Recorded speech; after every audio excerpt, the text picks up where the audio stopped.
And here's the thing: is if you've been to SHOT Show, it's overwhelming as hell. You can't get through everything.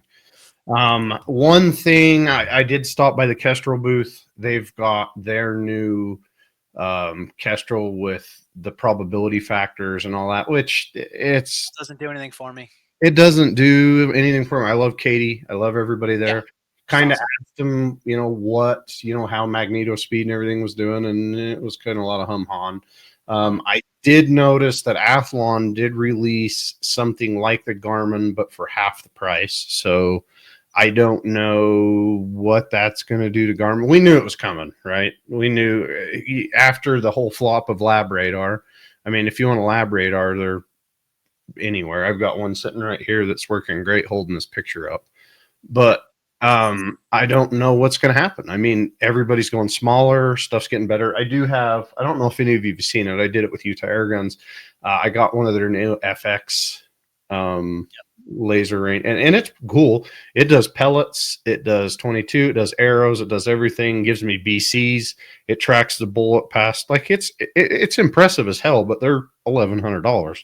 So is it something that I really need over the Garmin? I don't know. I guess you got to make that decision. But sorry, this freaking buck dot's making me burp. I keep burping. I'll keep muting my mic. I'm sure all of you would love that going down the road here in a bit. But I'm trying to think everything else. The new staccatos, if you're a pistol person, the new staccatos are great. The OE defense stuff, I don't know what's going on there. I would like to get one to mess with. Super impressed with my homie Jeremy Gresham over at IWI. They released a new small polymer and a new steel frame pistol that I actually enjoyed, even with my big giant man hands. They fit my hands great. So I'm hoping to do something there. Trying to think who the heck else that I really saw anything that just grabbed my attention. I know, for you NRL hunters and stuff, I know Hornady's kind of re-releasing, re-pushing the 25 Creed. That's going to be a big thing. Last little bit at Straight Jacket, we've been building a whole bunch of them freaking things. So it's kind of one of those things that might start gaining attention and traction again. I mean, I do want to hit on the Hornady thing, and not in the 25 Creed market. So they got really sneaky on something they released, which I've been playing with. If you follow me on social media, they released the Arrow Match line. Do you know anything about this? Now, I've seen like stuff on their feeds and stuff, but what makes bullets different? I mean, I'm all about bullets, but you gotta sell me on it. I don't see. Here's the thing: I don't have to sell anybody on anything because these aren't new bullets. These are other bullets that wear a yellow label. And these bullets are much cheaper and more available than the yellow bullet counterparts. So, and green counterparts. There's a couple different flavors. So they, I don't want to go into, I don't want to write checks in my mouth can't cash, but the idea behind this was to expand production of bullets that are hard to come by, especially for shooters that shoot a lot of like bulk bullets. Like, so a bulk, I would say 500 packs or larger, right? I don't say bulk as in cheap because that's not it. So replicate some very popular bullets that are harder to come by than most. And I got some of the 140 flavor that are oddly similar to a yellow label 140 with some sort of combined OJI. I don't want to speak out of turn here, so it's kind of hard. I'm being kind of cryptic, but I will tell you that the results have been very, very, very good, and the price has been exceptional.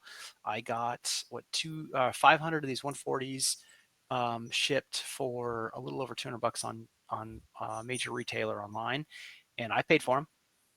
And I went on testing them, and I got a 315 G7 BC out of them, and the group sizes and the performance was very, very good, even without doing low development. Out of my NRL Hunter gun, they didn't so much like that 6.5 gas gun barrel, so I'm gonna have to tweak that a bit. But I just don't think I had the jump correct. And first I was kind of skeptical, but now I may be jumping over and converting a lot of my 6.5 stuff just to use that one bullet.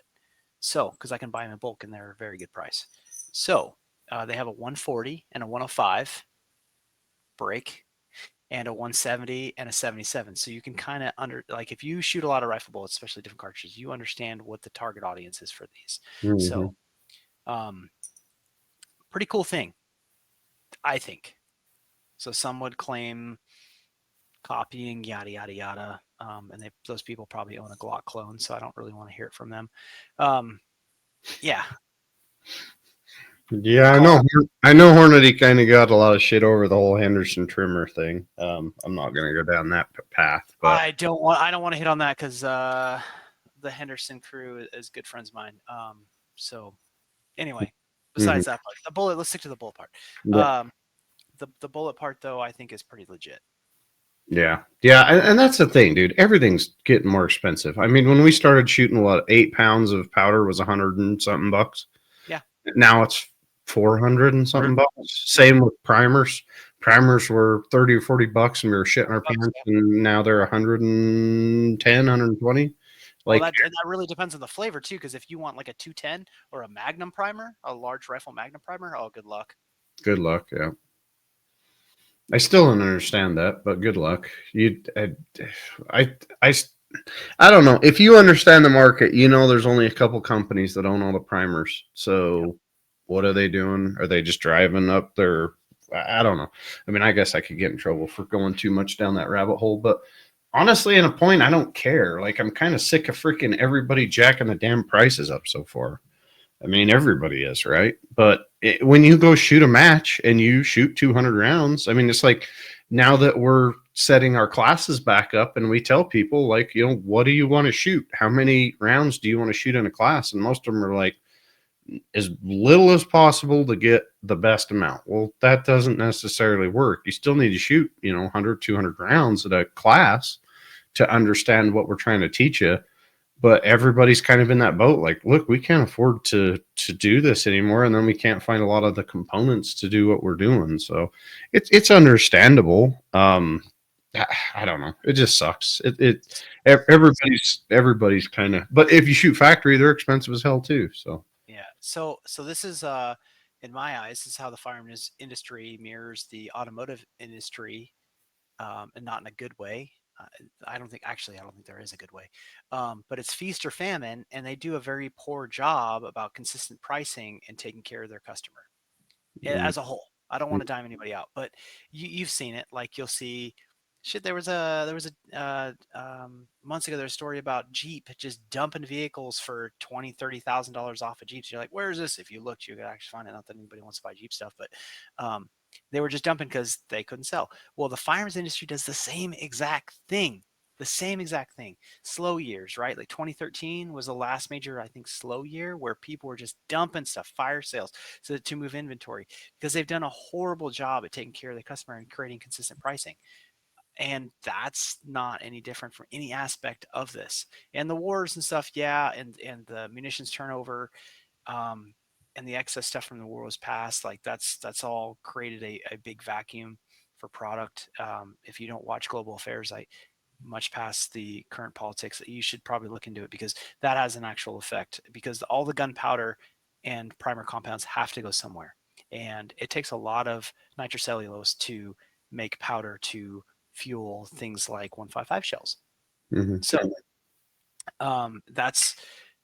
that's a big part of it. So yes, there's a reason, but two, the industry as a whole does a very terrible. And I just actually, maybe you could hit on this. I had a conversation. I sent a shooter your way, the Straight Jacket's way, for a barrel for an NRL Hunter build, and he was saying, like, "Whoa, they told me that if I wanted a Bartland, it would be about 8 months." And I said, "Yeah, because the firearms industry has this nasty little thing where they don't like to upscale production when the times are good, because they don't want to deal with it when the times are bad." So, well, here's the thing, and I had a long Frank and Tracy Bartline I've known forever. Frank at Bartline I've known forever, and I'll get him on. I want to have a conversation with him, but I had a long conversation with Frank. It's been a month ago, and he said right now they could almost turn off every consumer barrel and only build test barrels for ammunition and stuff going to all the ammunition companies, they're ordering hundreds and hundreds and hundreds of barrels, and they can't keep up on them because only so many companies within the industry build test barrels that are Yeah. rated for test Yep. barrels. So Bartline's one of them.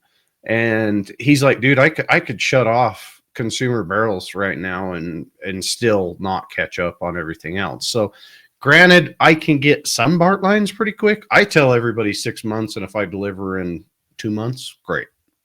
That's just how I like to run my business. But right now it's hard. Like I ordered 400 mod BBs for a few customers, and I think they're going to be 16 months, 14 months, 16 months. And I And honestly, I don't know why you'd wait that long for that freaking barrel, but people want them. so as a consumer, as a shooter, as an avid shooter that's got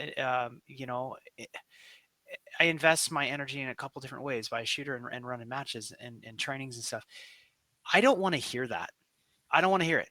I Hmm. don't want to hear it because I'm your customer. Hmm. Sell me barrels. They're consumable. Sell me barrels. And like it's the cult phenomenon, right? And this should kind of like piss consumers off. The cult phenomenon is relying on those things and relying on government contracts and relying on that and then completely neglecting your actual customer base, the ones that talk about your product, the ones that market your product for you, completely neglecting that to go chase the contracts and those things like that. That's what does me in because the consumer is always who they'll turn to bail them out 100%. So I as a consumer do not want to hear that, and that should kind of piss people off, because Well, you're in, asking in for it. in Bartline's defense, and I know this happens because It's not just them. I don't want I've to pick on just them. I've been on this side. I've been on both sides of government. I've had some very high up people say, "No, you're going to do this or else," type thing. Like, well, what is the or else? Well, we'll find out. And it's like, you get into some of that stuff, but like Hornady, and these guys building ammo. He goes, man, we could. He goes, there's constantly hundreds of barrels going out every month to these manufacturers testing ammo to send out. And then you've got to build a separate barrel that goes to the proof house to Yeah. CIP.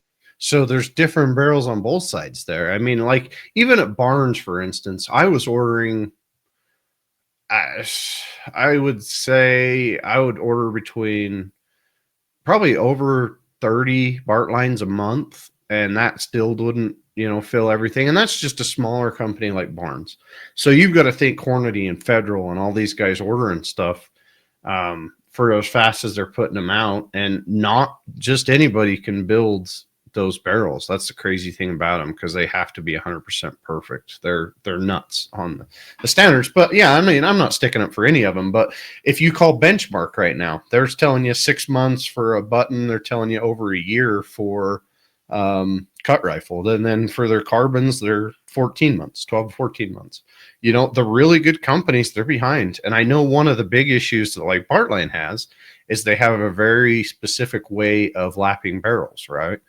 And they just lost one or two of their main lappers that they've had for 20 years. So when you go through big changes, it's hard to find people to do that stuff. I like Proof. I know they went over to machine lapping, I believe, and changed a lot of things. I know they had a lot of pains there for quite a while, and I don't know. I think they've got it under control, but when you make big changes like that, man, it's hard. And if you really think about it, there's not that many barrel companies. I mean, there's a No, few there's not. companies that claim they're barrel companies that don't make their own shit. They buy it from somebody else and then put their name on it. But there's a few out there. But for high quality, consistent barrel to barrel, there's only a few companies that can do that, and it's hard. Everybody knows that, and there's a lot of big names that are understanding that, and they're starting to order big. If they have the money, they're starting to order big groups of barrels so they can have them on their websites and stuff. But it's hard for companies like mine. I mean, you think if you buy 20 of them, then you've got to do what contour, what twist, what length. There's so many SKUs to try and keep on a shelf. It's almost impossible to do. So I don't know. I kind of went off on a tangent, but I'll get Tracy or Frank and Tracy on here and we'll talk barrels. And those It, it guys would are, you know, actually it would actually be great to have Frank on. I see how active he is on like Cypress side stuff, answering questions and stuff, and the insight that he gives is priceless. Um, But man, every time when this stuff comes up, especially with like consumable stuff, my mind goes back to the military mindset and like figure it out. And especially like when I worked full time in the industry, um, inventory turns were a good thing. Last I check at like all my business classes, inventory turns were good. So finding out how to turn more inventory was like a number one priority. So I just, man, I think sometimes companies are afraid to change and grow because the risk that's associated with spending and maybe sitting on stuff. But I see this stuff as sustainable. And if you checked out a while ago, I'm sorry, but I'm making the argument that maybe someone will listen to get you barrels faster. So that's just where we're at, because the appetite seems to be there. Mm-hmm. Um, it is. It hasn't really gone away.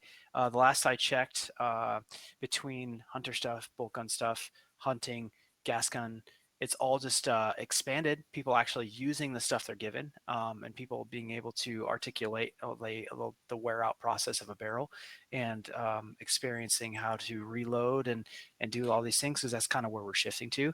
So I think the 90s are dead, finally. So Mm-hmm. let's move into now and press forward. I mean, it's easy for me to say because I don't own a company and I don't have skin in the game other than paying for things. But man, I just, after all these years, man, I think the suppressor companies right now are experiencing the same thing, because you talk it in the manufacturers, suppressor manufacturers, the SHOT Show, all of them are hurting to produce. All of them. And I think that's why a lot of them, well, the technology shift for cans has been good. Uh, but I think the technology shift to printed is, one, due to advancements in designs, but two, the advancements in producing. Because if they can print stuff, to me, like the initial startup cost to get that machine might be inhibitive, but um, the rate of production seems to be a little bit better, rather than producing machine baffles and sleeves and welding and pressure testing, yada yada yada. I'm not a can manufacturer, so I couldn't speak to all of that, but it seems a little easier to print them than it does to manufacture the old style. So they're catching on. It seems like there's a little bit of lag right now. You talk to Science Co, they're months out, right? Is what I got from them. Months.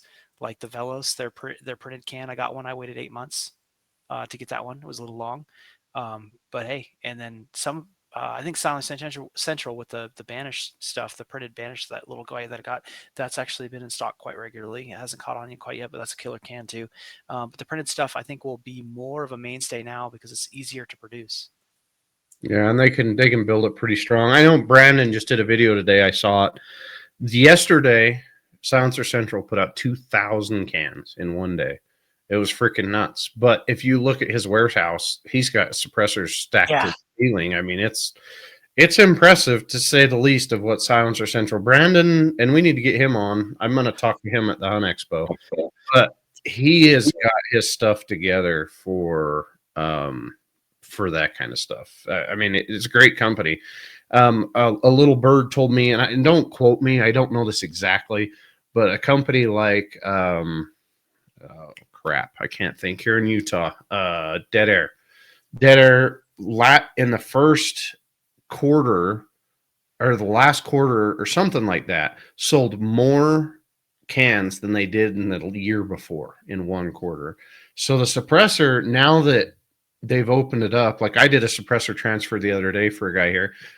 It was with a trust, took 3 days. That was it, 3 days. And it transferred. And I think now that everybody's starting to see that and they're not have to wait as long, like they're pushing through. They're pushing through really fast. My last one was 2 days, 2 business days. It was Is yours insanely cool. I forgot, and I got the emails like, "Oh shit, I go pick that up." is yours a trust? No, Just single, yeah. See, so trust take just a little bit longer usually, but like in this last situation, it was a day longer. That was it. So I don't know. I mean, we kind of got off track, but we can hit on that real quick. That new 3D printed from our great sponsor, Silencer Central, 3D printed 9mm can, super light. I've got 9mm cans here, and they're heavy. I hate them. A lot of my pistols, like my Glocks, hate suppressors. They just do. That's Glocks. My 1911's gone great with them heavy, but I'm excited because that little 3D printed 9mm from Silencer Central, it weighs nothing. So I'm hoping that my Glock runs great with it. Yeah, I saw that thing, and that thing. So I don't own a single 9mm can or 45, any really pistol can at all. That one intrigues me, and I will probably, actually, I can almost guarantee I will get one now. But I don't even have a suppressor host for a pistol. I did, but I will. This is going to sound weird, um, but I kind of want a threaded Beretta 92, so I can put a can on it. That's just me. My next one's going to be a PCC. Okay, I've that'd be got a cool. few of them that I want to do, but I've got two threaded Glocks. I've got a threaded IWI Masada, and I've got two threaded 1911s. I've got a 9mm and a 45, and I have cans 45 and 9, and they're fun to shoot. Don't get me wrong, but it's not something you're gonna carry around. You know, they're fun to go shoot it still with and everything. It looks like. Where is that suppressor? There it is. Okay, so it's called the Banish 9K. Titanium suppressors, 3D printed, maximum efficiency, only weighs 2.5 ounces. The other great thing about this suppressor is there's no piston required. That's a huge thing in pistol suppressors. Yep. So you don't have to have a stupid piston. So I'm going to click on it right here. Looks like they're $6.99 in stock. You can get it in half 28. This comes with everything. Like you can get the NFA Gun Trust, everything done through Silencer Central. My brother-in-law just did his. They sent him, all the fingerprint cards and everything, went through it, and you can go right through there. But let's see. Titanium Banish 9mm works. Hey, it works with 300 blackout too. Wow, that's impressive. Sound reductions 26 decibels. 9mm full auto rated, 9mm supersonic, and 300 black subsonic. So that's impressive. Lifetime warranty. Yeah, so it's something you can look Okay. into. I just did something fun. All right. This is fun to me. Oh, here we This is go. this is my brain goes. Okay. So I just looked at the website like you. So it says 2.7 ounces. We'll call it 3. Little carbons, 3 ounces. So I Googled, all right, what are common things that are 3 ounces? Because, like 3 ounces, if you pick it up, it weighs nothing. 3 ounces is nothing. I have a pretty light 22 can and it feels like paper. Right. Okay. A deck of playing cards, a small apple, a standard size cell phone. I don't know what cell phone's 3 ounces, not mine. Not mine. A small can of tuna. That sounds correct. Bumblebee A, tuna. a small bar of soap, a standard size mouse. I hope that's computer. Maybe, I don't know. If that's maybe, I don't know. My mouse feels heavier than that. A small package of gum. Okay. A single serving of cooked meat, a small handful of nuts, and a small paperback book. Hopefully that gives you some sort of context. I think that's all over the place, but Yeah, go with somebody needs to recalibrate a scale, is what it sounds to me like. yeah. So okay, I'll go with this one. A weight of a deck of cards is about 3.3 ounces. Okay, that's a fair comparison. Deck. If you ever picked up a deck of cards, hey, that's not much. Mm-hmm. So that's pretty good. So these come in half 28 or M 13.5 by 1 left hand. So for those standards, but yeah, I mean, this would be good on a PCC. I think it. No, I want to try it. I want to try it on my Glocks though. Like again, like I have the Osprey, the 9 and the 45.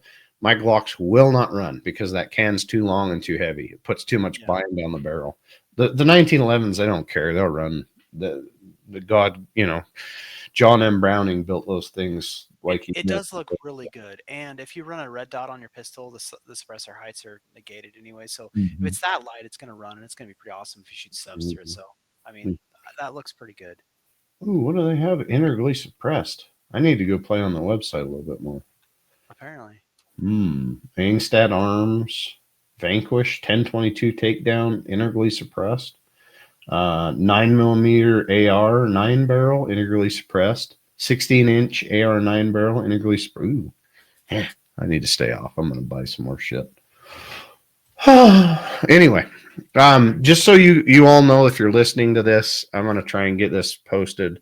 But I will be at the Western Hunting and Conservation Expo in the Utah Air Guns booth, one of our great sponsors. I am like book solid for 2 days with vendors wanting to come by and talk about their new stuff. One that I really liked at Shot, that was one thing that I didn't hit on, was Seekins. Their new rifles, they came up with an idea that I've had for a long time. I've just been too lazy to do it, but they've got a screw in the bottom. You release it, you can thread your barrel out, thread a new barrel on, kind of like a quick change, but it's on the bottom, so you have to take it out of your stock. That's fine. But their new rifles are pretty legit, and they've come a long ways.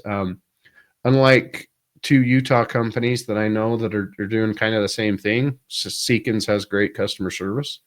And I think that's kind of what's setting them apart. So good on them. I've known Glenn for a long time, and Maddie's salt of the earth, good people, if you know Maddie. But I'm excited. Hey, we at Straight Jacket, we do a lot of barrels for the hit and everything else, and they're great rifles. People, seem to really like them, and they shoot decent. And I've got a hit coming one of these days if I can get Matty freaking nailed down to do a little review on them. And that is one thing that I'm going to start trying to do more is my review. I got so much crap sitting in this office that I've been sent that I haven't done reviews on. I feel bad. So I apologize. But we're going to try and do a little bit more of that. There is something I'm going to hit. I'm going to bring a couple of my buddies on that do YouTube, big YouTube influencers. If you've heard Demolition Ranch, he's stepping away, and I get it 100% why he's doing it. And we're going to talk about that in a future episode. So look forward to that. What are we missing from SHOT Show? Anything?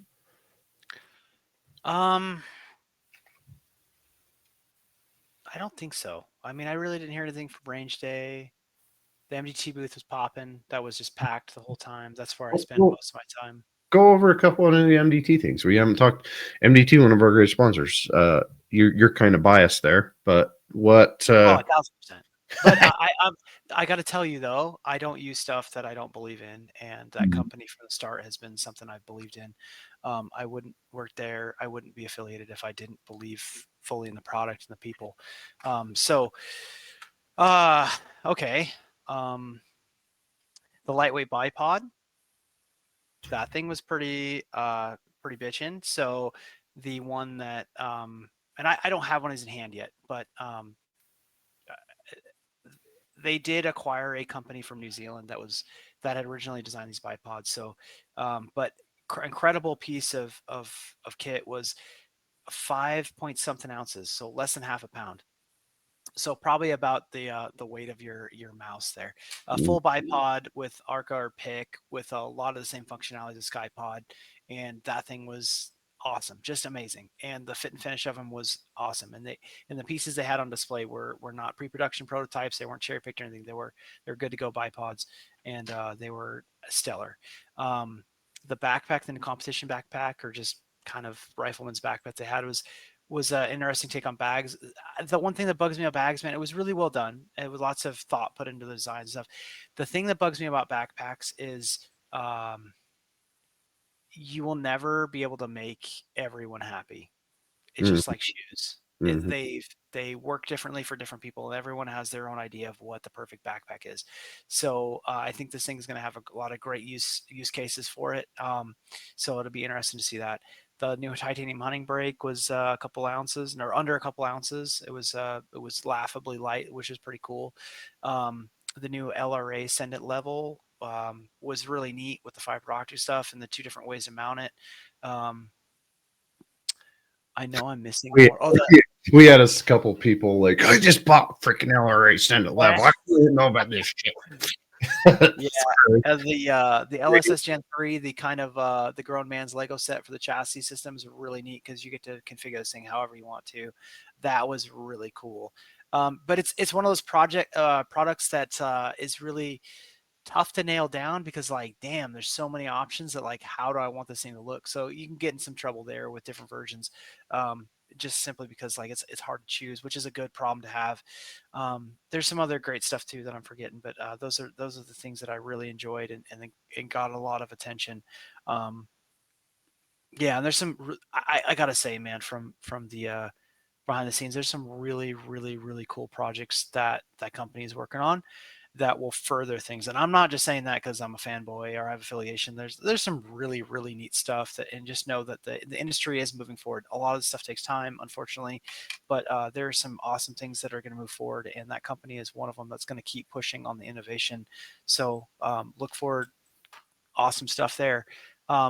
Obviously, SHOT Show for me, man, is I work 2 days of it. I live here in Vegas, so it's easy for me. I got to go around and see a lot of my friends in the industry, and my hats off to a lot of you for sticking with it, working your asses off, and making cool stuff, and taking care of customers, and making the shooting community a better place. And that's all the friends that I know. I'm not going to name all of you, but just know that there's a big, I say community loosely, but um, a lot of times people get stuck in their everyday job, and just know that your efforts are appreciated. So awesome to see everybody. Everyone gets kind of burned out by Thursday, Friday being the day where everyone's kind of throws their middle fingers up, says I'm done with this place.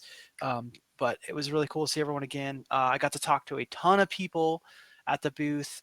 Cole, I got to tell you, man, this is the part that I didn't expect. I just think that a lot of these podcasts that we do are just me and you bullshitting with headphones on. Yeah. But the amount of people that came by and legit said, "Hey, thank you for doing this and sharing knowledge and experience and stuff." I don't want to make your head too big or anything, but um, that was actually way cool, because I just stand there and go like, well, yeah, it's just me bullshitting. The fact that anybody wants to listen to me for half an hour at a time is amazing. That doesn't get paid to, is just stellar. So, and the other thing is like, hey, they were like, can you put out more? And I was Hmm. like, whoa, yeah, we got lots to talk about. Trust me. It's just finding the time to do so. So if you came by at a match or during shot and talk to me about the podcast and everything that's been going on with this stuff, thanks for the confirmation that what we're doing here has some effect on what you got going on. So that was way cool. That's actually the big win for me out of shot show, and seeing everybody was those positive interactions. So it's cool. It kind of renewed my energy to do some of the stuff and post on social media and do some other stuff, time given. But yeah, man, that's what I got. Hmm. Yeah, that I've the last couple matches that I shot, and it was a while ago, but I had a few guys in my group, and you could see them kind of off to the side talking, and I am not that person that I'm not super outgoing. I'm not. A lot of people take me as an asshole, and maybe I am. Maybe I am. But I I'm not that person that goes out of my way to say something to somebody. And these guys were kind of talking, and I finally just said, "Hey, what's up, guys? How you doing?" And they're like, "You're the one with the podcast, right?" Yeah, I guess so. That's me. And they kind of, you know, eased up and started talking to me about stuff, and kind of the same thing. You're like, man, we appreciate the podcast and everything, and we've learned some stuff, and we like it. And I know me and Matt need to do a little bit better at just BSing, because a lot of people love to hear the BS portion of it. Like a week ago, I had two active duty special forces guys text me, and they're like, "No freaking shit," and that's all they said. And I'm like, What does that mean? Like, what did I do? And they're like, "You have a freaking podcast?" I'm like, "Well, yeah, You can too. I just don't push it, I guess." But they're like, "Dude, we've listened to like 3 of the episodes. We love it." And I'm like, "Well, I appreciate it. Thank you." So to your point, yes, we need to do more podcasts, and we're just two guys trying to push out the real word. There's a lot of paid advertising going on, and I think just by listening to this one, you can see that we kind of dig a little bit deeper and push some stuff out there. And there's a lot more that we've got to talk about, I think. So yeah, to your point, So it is nice. so I do listen to quite a bit of different podcasts. Well, a lot of it is in like firearms realm, hunting, competing, yada yada yada. I got to tell you, the reason that I like listening to podcasts is it takes me where I want to be. Hmm. So, and that's kind of what I gathered. Like sometimes some of the things that we talk about maybe take people to where they want to be mentally, and that's a pretty cool thing. Hmm. So, yeah, man, it's early 2025. I don't want to put a date on this because it's past shot show, but I think we got a lot of cool stuff that we can do and talk about this coming year. Sorry, I won't be with you there at the Hunt Expo. I do have obligations to run matches here in Vegas, unfortunately. So for those that don't know, I have drill 1 month and I have my matches or drill 1 week in a month. I have my matches the other weekend, and so I get 2 free weekends. And the Hunt Expo doesn't fall on my 2 free weekends, so I'm sorry. My Yeah, apologies. I got to find somebody to come help me because I'm going to run. My voice is going to go out with 2 solid days. Like I put the emails out, and dude, our bookings went so freaking fast, and they're one right after the other. So I did like 40 minutes, and I gave myself 10 minutes in between just to go piss or do whatever. They're completely full for 2 days. So I'm like, oh boy, here we go. But that's great. These guys want to talk, and like Tracy at Bartline and these guys, like, we'll get them on here. We'll have those conversations. And I don't know if people think that I'm full of crap, but if people want us to talk about something or want us to get somebody on here, do it. I mean, we'll do it. There's plenty of people that we can get on here and have great conversations with. And I like learning just as much as anybody else does. So I don't know about you, but I don't have like doing this and talking to you and talking indirectly to people. I don't have anything to prove, and I don't really have anything to sell them. Yeah, I have affiliations, we have sponsors, and yada yada yada. We let them their product and their stuff talk, but I don't like. I'm going to show you cool things that I think are cool, but I'm not really trying to make you buy a course or push product down your throat or commercials or anything like that. So maybe that's some of the appeal. I don't know. I don't know how you feel about that, but I, for one, like do this because you asked me to do it, and I kind of enjoy it. So I'm going to keep doing it, and I think that's kind of what keeps you going too. Yes, you have a business involved in the fire. Well, a couple of them. I don't know, like maybe 10 or something that are involved in in the firearms industry. But not one time do I remember you pushing something down people's throat or doing any of that. So yeah. the shameless plug here and there is kind of, but we're not selling courses. We're not telling you have to go do things. You listen to your own free will. You take the advice as it comes and enjoy doing it. Yep. Yeah, and a lot of people don't realize that I do own Stray Jacket. Like, but I don't shove it. I've never pushed it on the group. I've never. Maybe I should a little bit more. I don't know. Maybe I get a couple more sales out of it. But, excuse me. But it's just how it is. I do run the marketing for Fix It Sticks. I do a lot of different things, and I kind of keep my stuff separate so that people understand that I am trying to push it out. I let other people put their stuff, other gun manufacturers put their stuff on Long Range Tactics. I actually asked them to, hey, put stuff out there. Let people choose, what's great and everything like that. That's how it should be. There's enough people going around. We're pretty dang busy, and we're grateful for it. So if you're listening to this, you might be thinking, well, no, you're just bullshitting. So if you want proof of this, we're giving you suggestions and you make an informed decision. And there are accounts on social media that are literally one sales pitch after another, after another, after another, after another. And it's just like, I cannot stand it. And I don't want to be that person ever. And you don't have to look too far at all. No. Find this stuff. And there's a lot of, well, the Gun Bunny era seems to be or Ryan Hayes been that one with the fork, hasn't he? Well, yeah, and I got talked to once about it, not in a good way, but I thought it was hilarious. We sponsor that person. I don't care. You made poor business decisions. I didn't. Yeah, but anyway, to this point, Yeah, man. Let's. I know this is post shot and everything, but I think we're gonna see some cool stuff this year. I think we're gonna see some advancements and stuff. Yeah, I don't know. Maybe hit on this before we sign off, but one of my goals this year is to kind of pull more triggers, different, expand, do some different stuff this year. Try something a little bit out of my comfort zone.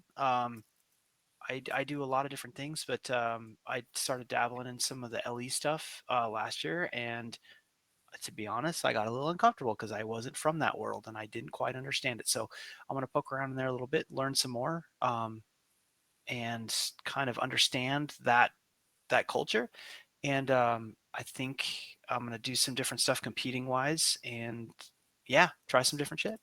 I'm not going to shoot any big magnums or anything like that. That's still not for me. yeah, those suck when you shoot.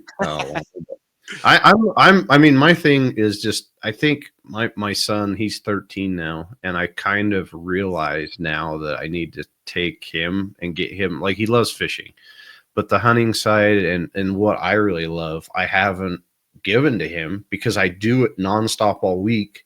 I don't want to do it on the weekends. So, in a couple of weeks, we're going hunting gators in Florida.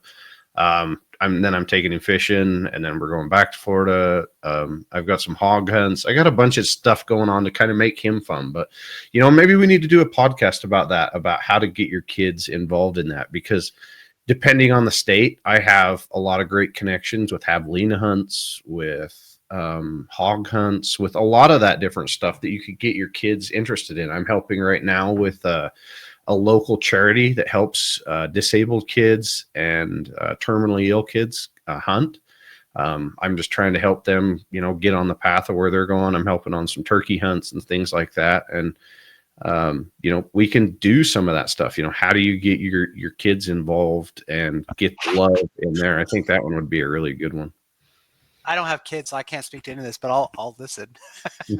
Well, I mean, that's the thing, is even like helping other kids, seeing like the terminally ill kids and stuff like that enjoy it. There's a place in Texas that does that, and it's sad because they go enjoy a hunt, and a few months later they're gone. But they had that time where they enjoyed it a lot, and they kind of did that last minute thing. And I don't know. It's just my whole thing is, I was like, I'd rather give back anymore. I'd almost like to take somebody else hunting and let them enjoy it, because then I enjoy it even a little bit more, seeing somebody hunt something for the first time or something like that.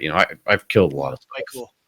Yeah. makes it better. But I don't know. We got so much to talk about. I noticed that MDT put out a post the other day. Where are we at? Or have we tapped the industry? And I shared it and put it on our stories, and we got a lot of votes on it. I think we had a couple hundred votes, if I remember right.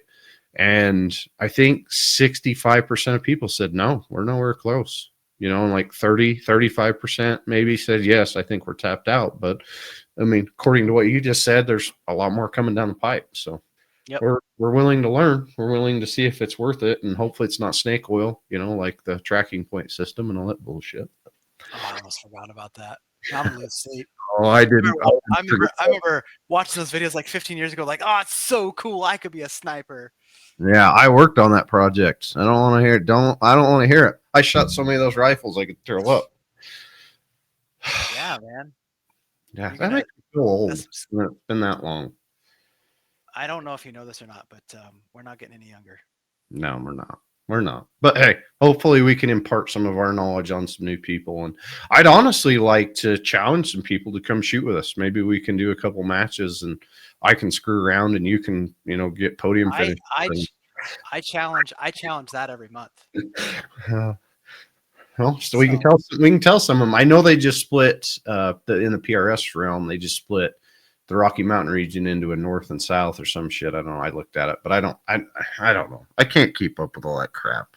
But I would like to see some more outlaw matches, and we need to push Matt's gas gun outlaw matches, I think, a little bit more. So, what's that? I've had a lot of people tell me that they really enjoyed the Bill Guessman this year, like the way that it was set up and everything. So the gas gun matches continue to amaze me. And I think that's going to be, so I think 6-7 different ranges now that are running our format. And I want nothing to do with a series. I don't have the energy or anything like that. I just want people to go out and shoot and learn and have fun. If you are interested in the gas gun stuff and you're a match director, or want to push to a match director to do gas gun stuff, Western Gas Gun Coalition group on Facebook. It's a public group. It's got free courses of fire, rules. I even have a match flyer you can use, like free Photoshop artwork and everything. Like, I just literally everything I have to give you, I give you for free. Western Gas Gun Coalition, just Facebook group it, and it's there. It's there for you, match directors. Great discussions. Hey man, like, I just want people to go shoot and have fun. That's it. I don't want money.